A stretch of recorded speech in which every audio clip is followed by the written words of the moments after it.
also known as aphelion. At this position, distance between Sun and Earth remains around 15 crore 21 lakh kilometer. And during summer, distance between Sun and Earth is smallest. This position is called perihelion. हमारी जो class है वो 10+1 unit 6 what are the Kepler's law of planetary motion. अपनी इस शीशे के अंदर अपनी आंखों को रख के देखना, देखो ऐसे ये वाला एरिया, ये वाला जो एरिया है इसमें हमारी जो दो आँखें हैं ये फोकस का काम करेगी, जो ये बीच में जो सेंटर है ये सेंटर काम करेगा। तो हमारा जो ये वाला एरिया होता है ये इलिप्स ही है, ठीक है। हमने तसल्ली से चीज़ समझा के देखियो क्योंकि एस्ट्रोनॉमिकल यूनिट क्या होती है, it is the average distance between the sun and the earth is known as the astronomical unit. और इसका मान कितना होता है, इतना। ये वैसे मान लो कोई हमारे स्कूल के बाहर एक धर्म काटा है और कोई एक भूसी को ट्रैक्टर आ गया बहुत बड़ो और वो उसने तोल लेगा, तो वो पूछा भाई कितना ग्राम से है सारी, तब ग्राम में बतानी इतनी बड़ी भूसी, तो वहाँ पे ग्राम नहीं बताते, वहाँ पे क्या बताते हैं, इतना टन, भाई 20 टन है 25 टन है। तो जैसे वहाँ पे टन बताते हैं इसी तरह ये लंबी दूरी को किस में बताओगे, एस्ट्रोनॉमिकल यूनिट का। तो डियर स्टूडेंट्स देखो ये जो वीडियो है ये हमारी है 1.35 मिनट की है। तो इसका देखो ये कर्सर देखो कितनी फास्ट चल रहा है, देखो ये वाला ये रेड वाला जो पॉइंट है ये देखो, ये जो है ना फास्ट जो है वो चल रहा है, ठीक है। 46 मिनट की वीडियो है। तो अब देखो ये बिल्कुल ही ऐसे है जैसे रुक गई हो, समय रुक गया हो, तो ये बहुत ही धीरे धीरे चलती है, ठीक है। समझ में आ गया होगा। तो ये था हमारा केपलर के 3 नियम with astronomical unit. Dear students उम्मीद करता हूँ आपको समझ में आए होंगे। समझ में आ गए हो तो इनके नोट्स बनाओ, तैयार करो। Thanks, have a good day. आपने हमारी वीडियो बढ़िया लगी हो तो लाइक करियो, शेयर करियो और हाँ कमेंट करके जरूर बताइए कि किसी लगी, कोई गलती सलती हुई तो माफ करियो। जय हिंद जय भारत।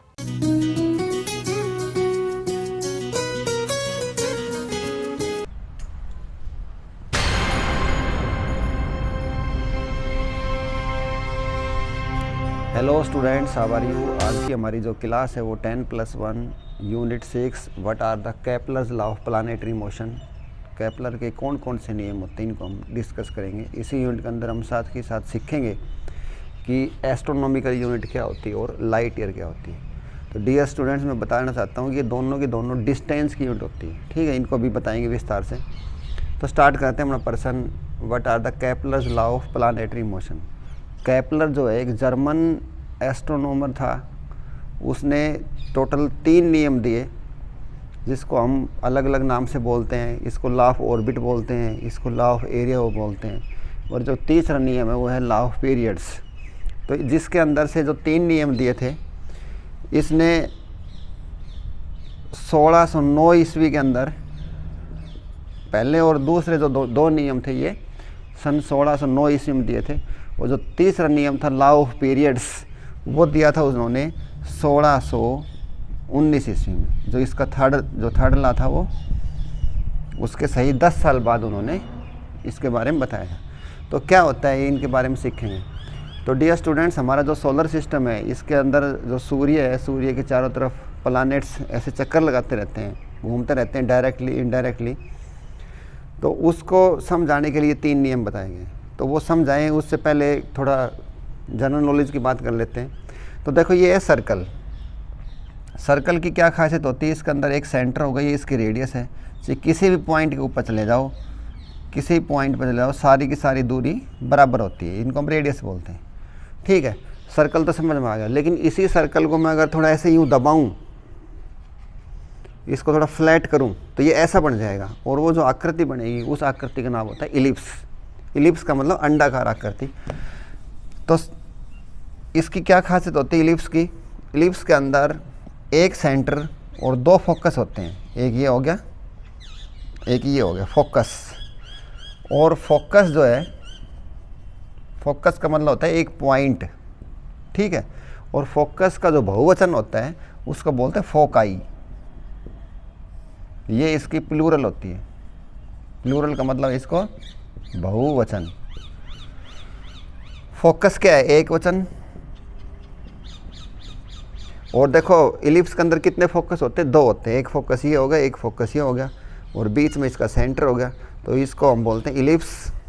और फोकाई किसको बोलेंगे? फोकाई होता है फोकस का बहुवचन होगा। तो अब ये तो इलिप्स के बारे में जानकारी मिल गई। इलिप्स के बारे में एक छोटी जानकारी और लेते हैं। जैसे मान लो फॉर एग्जांपल ये कोई पॉइंट है, ये तो सेंटर को तो मैं हटा देता हूँ। मान लो एक पॉइंट है और फोकस से ये वाली दूरी, फोकस से ये वाली दूरी और एक दूरी और ले रहे हैं। दूसरी जो है हमारा जो फोकस है, मान ली ये वाली दूरी लेते हैं, ठीक है डियर स्टूडेंट्स। और यहाँ पे भी मैंने एक पॉइंट ले लिया, इस फोकस से ये वाली दूरी और इस फोकस से ये वाली दूरी, ये इनका जोड़ बराबर होता है, ठीक है। इसी तरह ही फॉर एग्जांपल मैंने ये एक पॉइंट ले लिया और मान लो ये यहाँ से इस फोकस से ये वाली दूरी और इस फोकस से ये वाली दूरी, ये जितने भी मैंने 3 पॉइंट बना के दिखाए हैं आपको, 1 2 3, दोनों फोकस इनका जोड़ सेम होता है। तो पहले वाले पॉइंट की स्टडी करते हैं। मान के चलो कि फॉर एग्जांपल ये हमारी L1 जमा L2, ये मेरी L1 होगी, तो ये कितनी होगी? दूसरे वाले से L2 होगी, ठीक है। इसी तरह ये वाले पॉइंट नंबर 2 की मान लो हमारी L3 होगी, इससे ये कितनी होगी? L4 होगी, is equal to L3 plus L4। इस पॉइंट पर आ जाओ, मान लो ये होगी हमारी L5 और ये वाली लाइन कितनी होगी? L6, तो is equal to L5 plus L6। सीधी सीधी बात ये है कि दोनों फोकस से जो हम जोड़ करेंगे लेंथ का, वो कांस्टेंट आएगा। इसने ऐसे भी समझ लो हम कि मैं जैसे इन बराबर करके लिखूँगी, जैसे 1 जमा 3 बराबर हो सकता है अगला 2 जमा 2 आ जाए, और बराबर, और इनको हम कोई भी मान लो जैसे आ जाए मेरा 4, इसको भी मैं ऐसे बना देता हूँ कि मान लो ये आ जाए हमारा टोटल बैठाना है 4, तो ये 3 और 1 आ जाए, ठीक है।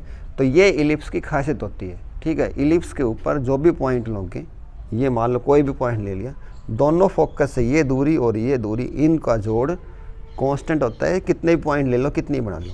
तो इलिप्स के बारे में जानकारी मिल चुकी है हमको। इलिप्स जो है, इलिप्स के अंदर 2 फोकस होंगे और ये सेंटर होगा। अब जो है ना, अपनी शीशे के अंदर अपनी आँखों को जग के देखना, देखो ऐसे ये वाला एरिया, ये वाला जो एरिया है, इसमें हमारी जो 2 आँखें हैं ये फोकस का काम करेगी। जो ये बीच में जो सेंटर है, ये सेंटर काम करेगा। तो हमारा जो ये वाला एरिया होता है, ये इलिप्स ही है, ठीक है। हमने तसल्ली से चीज़ समझा के देखियो। तो ये होगी हमारी इलिप्स के बारे में जानकारी। तो इसका स्क्रीनशॉट ले लेना, ये मैंने जो समझाई है सिंपल तरीके से बता दी इलिप्स के बारे में। अब हम स्टडी करेंगे हमारे Kepler's law of planetary motion के बारे में, कि उन्होंने ऐसी कौन कौन सी 3 बातें बताई थी जो आज से करीब 400 साल पहले, देखो अब 2020-21 चल रही है, यानी कि सही 402 साल पहले थर्ड ला दिया था और लगभग 400 साल पहले फर्स्ट और सेकंड ला दिए थे। तो डियर स्टूडेंट्स, फर्स्ट लॉ बहुत ही आसान है, बहुत ही सिंपल है। फर्स्ट लॉ के अंदर साइंटिस्ट कहता है कि the orbit of A planet is an ellipse. अब आपको ये सारे मीनिंग समझ में आने लगे होंगे। ऑर्बिट का मतलब क्या होता है? रास्ता। और इलिप्स का मतलब क्या होता है? अंडाकार। The orbit of an planet is an ellipse with the sun at one of its foci. जो सूरज जो है वो इलिप्स के अंदर 2 फोकस होते हैं, तो उनमें से जो बहुवचन है उनको क्या बोलेंगे? फोकाई। तो उसने ये कही है कि जो सन जो है वो एक फोकाई के ऊपर है और जो प्लैनेट है वो अंडाकार रास्ते में इसके चारों तरफ मूव करता है। समझ में आ गई? पहला नियम देखो कितना आसान है। It is also known as the law of orbit. Orbit का मतलब रास्ता। अब देखो उसके बाद आती है सेकंड नियम, सेकंड लॉ। सेकंड लॉ कहता है, देखो इसी बात को डियर स्टूडेंट्स मैंने, ये देखो जो मैंने ग्रीन और नीला दिखाई, अपनी पृथ्वी दिखाई है, लाल रंग से हमने सूर्य दिखाया है, ये इसके चारों तरफ चलते रहते हैं। तो ऐसे ही जो है ना, मैंने महीने वाइज बांट दिया है इसको। देखो सूरज के सामने यहाँ पे पृथ्वी होगी, तो ये पृथ्वी समझ लो, ये जुलाई का महीना है। जुलाई के बाद क्या आती है? अगस्त। ऐसे घूमते हुए दिसंबर, दिसंबर के बाद जनवरी, जनवरी के बाद फिर क्या आती है? जुलाई। तो 6 महीने का फ़र्क है। देख लो, जनवरी में 5 महीना जोड़ोगे तो आमने सामने क्या आ जाएगी? ये जुलाई आ जाएगी। देखो 5 महीने हो गए कि नहीं? 1 2 3 4 5, जनवरी के सही 5 महीने बाद क्या आती है? जुलाई। इसी तरह जुलाई के सही 5 महीने बाद क्या आती है? जनवरी। 1 2 3 4 5। ठीक है, अब देखो हम मान के चल रहे हैं कि एक महीने का जो समय है वो 30 दिन का है, यानी कि इक्वल टाइम इंटरवल समझाऊंगा मैं। इक्वल इंटरवल क्या होता है? इक्वल इंटरवल ऑफ टाइम, कि हमारी जो धरती है वो यहाँ से यहाँ तक आने में 30 दिन का समय ले रही है, फिर यहाँ से यहाँ तक आएगी तो अभी कितना दिन लेगी? 30 दिन 30 दिन 30 दिन 30 दिन। तो वो जो एक लाइन सेगमेंट करते हैं, देखो मैं यहाँ से यहाँ तक सूर्य से लेके और पृथ्वी तक एक लाइन मिलाता हूँ ये वाली, ठीक। और उसके बाद सही 30 दिन बाद, सही 30 दिन बाद वो अगस्त के महीने में चली जाएगी, तो ये वाली लाइन होगी। देखो तो डियर स्टूडेंट्स, जो एरिया नहीं होगा, देखो ये एरिया,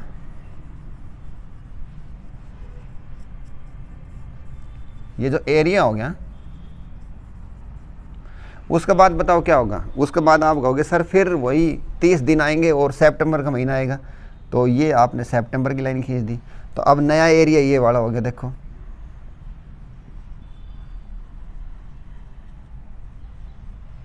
फिर क्या आएगी? फिर आएगी अक्टूबर, फिर 30 दिन हो गए, फिर हमारा ये हो गया।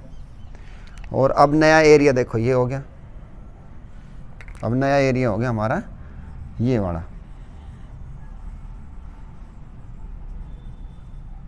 अब देखो आपने ऐसा नहीं दिखाई दे रहा जैसे ना स्वीप्स आउट को ना झाड़ू लगाना, जैसे झाड़ू से लगती जा रही हो, देख रही हूँ जैसे हमारी जो सेकंड की सुई होती है वो ऐसे चलती रहती हूँ।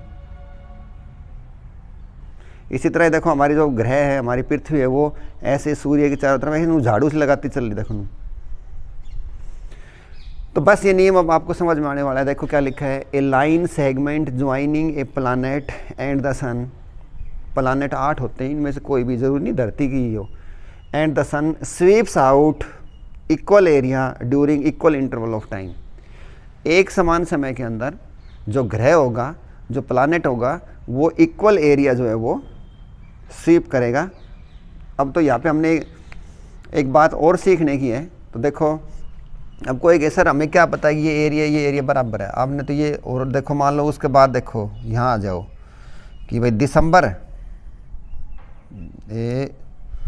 ये वाला कर देता हूँ। इस डायग्राम में देख लो, इस डायग्राम में देखो कि यहाँ से यहाँ तक पहुँच गए, तो मैं यूँ कहूँ ये दोनों एरिया बराबर हैं।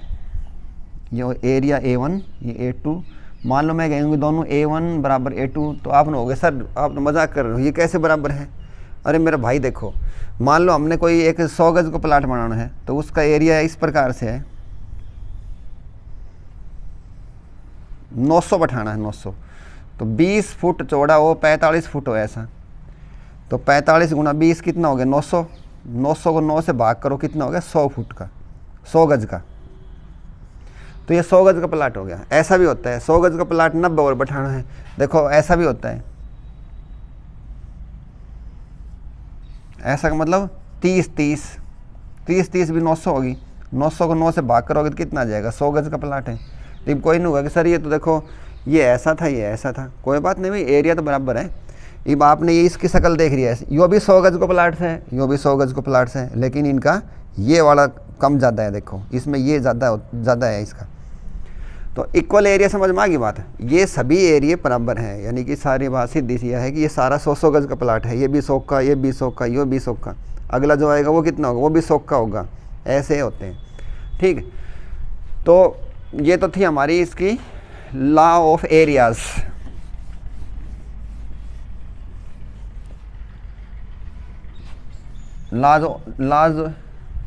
Law of areas.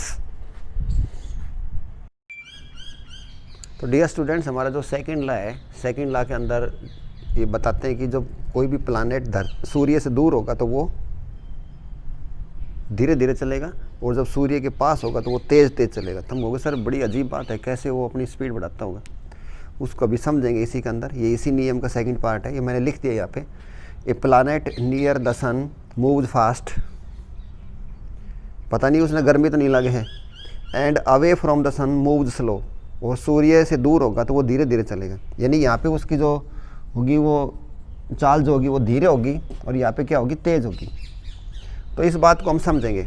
इस बात को मैं समझाऊँ उससे पहले मैं एक थोड़ा कुछ डेमो करवाना चाहता हूँ कि जैसे हमारे मोबाइल के अंदर म्यूज़िक प्लेयर के अंदर म्यूज़िक प्लेयर हो, वीडियो प्लेयर हो, इसके अंदर आप देखो कि उसके नीचे एक लाइन होती है अलग, जो म्यूज़िक के साथ साथ आगे सरकती है।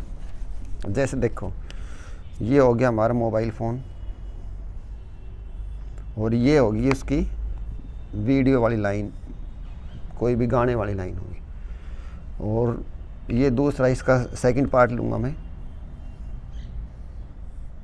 ये हो गया इसका ये वाला। ठीक, अब देखो फार्मूला लिखो भाई, चाल का क्या होता है, चाल बराबर दूरी बटे समय। ठीक है डियर स्टूडेंट्स, अब देखो दूरी तो दोनों की बराबर है, यहाँ से यहाँ तक जाना है, वही प्लेयर हमारा, उसमें जो लाल लाइन आगे सरकती रहती है वो ऐसे सरकती रहती है, पहले खाली होती है और फिर जैसे जैसे हमारा गाना सुनते जाते हैं ना वो ऐसे ऐसे ऐसे बढ़ती जाएगी। और आप अपने वीडियो में भी देखो, अभी आप जो वीडियो देख रहे हो उसमें देखो एक लाल लाइन आगे सरक रही होगी। ठीक है, अगर मेरी छोटी वीडियो होगी तो वो बहुत तेज़ तेज़ चलेगा और बड़ी वीडियो होती तो वो धीरे धीरे चलता है, तो ये लाइन ऐसे बढ़ती ही जाती है। अब सुनो, दूरी दोनों में सेम कर दी तो दूरी को मैं हटा देता हूँ, जब दोनों जो चीज़ सट जाएगी उन्हें हटा दिया करो। अब देखो ये होगा 1 बटे समय, तो चाल जो है वो समय के क्या होगी, इन्वर्सली होगी। इसका मतलब अगर समय कम होगा तो चाल क्या होगी बताओ, ज़्यादा होगी, यानी कि हमारा जो पॉइंटर है वो तेज़ तेज़ चलेगा। जैसे फॉर एग्जांपल कोई 20 सेकंड की वीडियो है, कोई 20 सेकंड की या 1 मिनट की कोई टिकटॉक की वीडियो है, आपको उसका वो लाल रंग वाला है वो एकदम बहुत ही स्पीड से चलता हुआ दिखाई देगा। ठीक है, और यानी कि यहाँ पे क्या होगा, फास्ट। और अगर वो मान लो 3 घंटे की है तो आपका ये क्या होगा, ये जो रेड वाला जो आगे वीडियो में सरक रहा है, अपने अभी इस वीडियो के अंदर देखो, अभी थोड़ा वो आगे से जो सरक रहा है वो कैसे चलेगा, वो बहुत ही धीरे धीरे चलेगा। ठीक है, यहाँ से आपको समझ में आ गया। एक बार देखा करके, अब बात सच भी है झूठ से, वैसे तो आपके समझ में आई गई होगी। और ये है कोई भी हमने एक छोटी वीडियो ले ली। तो डियर स्टूडेंट्स देखो ये जो वीडियो है ये हमारी है 1.35 मिनट की है। तो इसका देखो ये कर्सर देखो कितनी फास्ट चल रहा है, देखो ये वाला, ये रेड वाला जो पॉइंट है ये देखो, ये जो है ना फास्ट जो है वो चल रहा है। ठीक है, और अब देखते हैं कोई बड़ी वीडियो, और ये जो हमारी वीडियो है खान सर की, ये देखो ये है 46 मिनट की वीडियो है। तो अब देखो ये बिल्कुल ही ऐसे जैसे रुक गई हो, समय रुक गया हो, तो ये बहुत ही धीरे धीरे चलती है। ठीक है, समझ में आ गया होगा जो पॉइंट मैंने बताया था ये। तो अब ये जो मैंने समझाया आपको अभी अपने मोबाइल फ़ोन से जो डेमो करवाया है आपको, कि जब टाइम कम होगा तो फास्ट चलेगी, टाइम ज़्यादा होगा तो स्लो चलेगी, उसी बात को हम अपनी ये जो धरती तेज़ चलेगी या धीरे चलेगी उसको समझेंगे।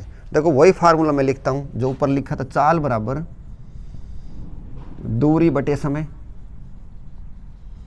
डियर स्टूडेंट्स यहाँ पे हमने समय को कांस्टेंट कर दिया है। ठीक है, समय उतना ही है 30 दिन का, यहाँ से यहाँ तक 30 दिन में आना है और यहाँ से यहाँ तक भी 30 दिन में ही आना है। यानी कि मैंने यहाँ पे लिखा भी है, देखो आप, इक्वल इंटरवल ऑफ टाइम, यानी कि समय को मैंने कांस्टेंट कर दिया। तो समय को यहाँ से हटा दो, तो समय को जैसे आप हटाओगे तो क्या हो जाएगी, चाल डायरेक्टली प्रोपोर्शनल टू दूरी। अब देखो यहाँ से यहाँ तक की जो दूरी है वो इतनी है बस, मात्र छोटी सी, यानी कि दूरी कम है तो चाल भी क्या हो जाएगी, कम का मतलब स्लो। क्लियर। उसके बाद देखो यहाँ पे इसकी दूरी यहाँ से यहाँ तक देखो ये बहुत ज़्यादा है, यानी कि दूरी ज़्यादा है तो चाल भी क्या हो जाएगी, ज़्यादा, और ज़्यादा का मतलब क्या होता है, फास्ट। तो इसका सेकंड पॉइंट आपको समझ में आ गया होगा।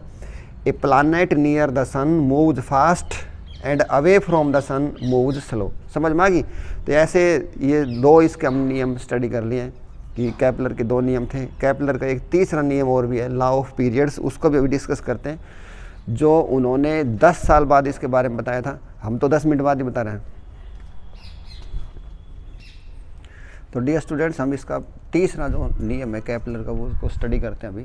तीसरा नियम है लॉ ऑफ पीरियड, बहुत ही इंटरेस्टिंग, बहुत ही आसान है। लॉ ऑफ पीरियड के अंदर क्या बताता है कि ये डायग्राम देखो पहले, ये सन हो गया, इलेप्टिकल पाथ हो गया, सब समझ में आ ही रहा है। ये वाली जो दूरी है ये हमारी पृथ्वी है। ये जो आर है ना, आर, ये आर क्या है, ये समझने के लिए थोड़ा नीचे देखो, ये वाली धरती वाली यही पोजीशन है। 6 महीने बाद धरती ऐसे घूम के देखो, यूँ आपने पहले भी देखा था कि यहाँ पे आ जाएगी ये वाली, ये धरती यहाँ पे घूम के आ जाएगी। तो मैंने ये चक्कर नहीं बनाया, ये इलिप्स नहीं बनाया, खाली समझाया। देखो जब धरती यहाँ पे, जो जुलाई का महीना था, वहाँ पे जो पोजीशन होती है उसको हम बोलते हैं एपहीलियन पोजीशन। कौन सी पोजीशन? एपहीलियन पोजीशन। ठीक है, तो सूर्य से ये दूरी है 15-21 इतनी 0 किलोमीटर। ठीक है, और जब सही 6 महीने बाद पृथ्वी जब यहाँ पे आती है तो उस पोजीशन को बोलते हैं पेरीहीलियन पोजीशन। कौन सी पोजीशन है? Perihelion position. तो ये दूरी थोड़ी छोटी है, देखो। ठीक है, छोटी है। ये कितनी है? 14,71,50 किलोमीटर। 50 समझ गए ना मेरी बात? अब सुनो, ये बड़ी है, ये छोटी है। तो अब हम इनका निकालेंगे एवरेज, मीन। ठीक है, और जब किसी का मीन और एवरेज निकालते हैं ना, तो उनको जोड़ के उतने से ही भाग कर देते हैं। जैसे हमने 2 दूरी ली तो 2 से ही भाग करेंगे। तो ये मैंने लिखी 15-21 दिस, इनको जोड़ोगे तो कितनी आ गई? ये 14,96,50। इसको शॉर्टकट में लिखेंगे। देखो शॉर्टकट में लिखोगे तो किलो का मतलब कितना होता है? 10 की शक्ति 3। ठीक है भाई, और अब ये 0 लाओ गिन के, 3 ये रही, उरा तो शुरू हो जाओ। अब समझ लो कि 10 मतलब उरा है, तो इसने लेकर आना सही स्थान है उरा यहाँ पे, इसको हम यहाँ पे लेके आएंगे। तब गिन दो भाई, 1 2 3 4 5 6 7 8 और 3 वेरी, तो कितना लिखो इसको? 1.496 गुणा 10 की शक्ति 11 मीटर। ये जो दूरी आई है, देखो जो एवरेज डिस्टेंस आई है, the average distance between sun and earth. अब आपको समझ में आ गया वो सन और अर्थ की जो एवरेज डिस्टेंस कौन सी होती है? ये वाली बड़ी दूरी है, इसको हम बोलते हैं मेजर एक्सिस। मेजर का मतलब बड़ा, मेजर एक्सिस, जैसे मेजर साहब। इसी तरह ये माइनर, माइनर का मतलब छोटा। तो मेजर और माइनर इन दोनों को जोड़ के जो हमने एक डिस्टेंस निकाली है, जो 1.496 इंटू 10⁻11 मीटर आई है, डियर स्टूडेंट्स, इसको हमने एक नया नाम दे दिया और वो नाम है एस्ट्रोनॉमिकल यूनिट। क्या नाम है बोलो? Astronomical unit. और शॉर्टकट में इसको AU भी लिख देते हैं, AU। जब इतनी बड़ी बड़ी दूरी नापनी हो तो हम मीटर का इस्तेमाल नहीं करेंगे, हम सीधा ही AU बोलेंगे, AU, एक AU। तो बड़ी जो दूरी होती है वो किस में नापी जाती है? बड़ी दूरी नापी जाती है AU के अंदर, एस्ट्रोनॉमिकल यूनिट के अंदर। ठीक है, तो अब देखो मैंने जो स्टार्टिंग में यहाँ पे मैंने जो एस्ट्रोनॉमिकल यूनिट लिखी थी वो आपको समझ में आ गई होगी। एस्ट्रोनॉमिकल यूनिट क्या होती है? It is the average distance between the sun and the earth is known as the astronomical unit. और इसका मान कितना होता है? इतना। ये मैंने निकाल कर दिखा दिया। किसी भी बुक के अंदर डियर स्टूडेंट्स ऐसे नहीं समझा रखा है, खाली एक सूरज और बना रखा है। ये अच्छी तरह मैंने आपको करके दिखाया है। अब आ जाओ काम की बात के ऊपर। तो ये कोई पूछे ना आपसे ये वाली दूरी कितनी है, ये जो R है ना, ये R, ये R जो है 1 AU के बराबर है। ठीक है, तो लंबी दूरी को हम किस में नापेंगे? AU के अंदर। जैसे मान लो कोई हमारे स्कूल के बाहर एक धर्म काटा है और कोई एक भुस्सी को ट्रैक्टर आ गया बहुत बड़ो और वो उसने तोल लेगा, तो वो पूछा भाई कितना ग्राम से है सारी, तब ग्राम में बतानी इतनी बड़ी भुस्सी, तो वहाँ पे ग्राम नहीं बताते, वहाँ पे क्या बताते हैं? इतना टन। भाई 20 टन है, 25 टन है। तो जैसे वहाँ पे टन बताते हैं, इसी तरह ये लंबी दूरी को किस में बताओगे? एस्ट्रोनॉमिकल यूनिट के अंदर। समझ में आ गई? एक एस्ट्रोनॉमिकल यूनिट ये हमारी धरती है। और जो अगर यहाँ पे हम ले लें मार्स, मार्स का मतलब मंगल ग्रह, वो होती है 1.5 AU। वो यहाँ से इतना दूर है। ठीक है, उसका रास्ता ये बन जाएगा। ठीक, ऐसे और चलता जाओ, अलग अलग सब AU के अंदर नापा जाएगा। तो अब तो थर्ड ला करवा देता हूँ। देखो बहुत ही आसान है, तुरंत समझ में आएगा। The cube of the mean distance of a planet. Mean distance समझ गए, इधर वाली जोड़ गए। The cube of the mean distance of planet from the sun is directly proportional to the square of its time period. Time period क्या होता है? जब पूरा चक्कर लगाने में जो समय होता है उसको हम टाइम पीरियड बोलते हैं। ठीक है, जैसे हमारी धरती का टाइम पीरियड कितना है? धरती का टाइम पीरियड है 365 सही है, 1/4 दिन। ठीक है, तो इसको लिखो mathematically, the cube of the mean position में इसको R की शक्ति 3 लिख देता हूँ। क्यूब का मतलब शक्ति 3 is directly proportional to square of its time period. तो ये जो है हमारा इसका जो थर्ड लॉ हो गया, लॉ ऑफ पीरियड। इसके अंदर डियर स्टूडेंट्स आप देखो जितनी ज़्यादा दूरी होती जाएगी, जितनी ज़्यादा ये दूरी बढ़ती जाएगी टाइम उतना ही बढ़ता जाएगा। जैसे भी मैंने बताया है कि जो शनि जो है वो 29.5 साल में एक चक्कर पूरा करते हैं, ठीक है। और ऐसे ऐसे इनके साल जो हैं वो बढ़ते जाते हैं। और जितना नज़दीक होगा, जैसे बुध का लगा लो, मरकरी का यहाँ पे होगा, ये मरकरी लगा लो यहाँ पे, तो मरकरी का तो आर और भी कम हो गया, देखो मरकरी का आर तो और भी छोटा हो गया। तो मरकरी तो 88 दिन में पूरा कर देगा, क्योंकि आर कम होगी तो समय भी कम हो गया। तो ये था हमारा केपलर के 3 नियम with astronomical unit. Dear students, उम्मीद करता हूँ आपको समझ में आए होंगे। समझ में आ गए हो तो इनके नोट्स बनाओ, तैयार करो। Thanks, have a good day.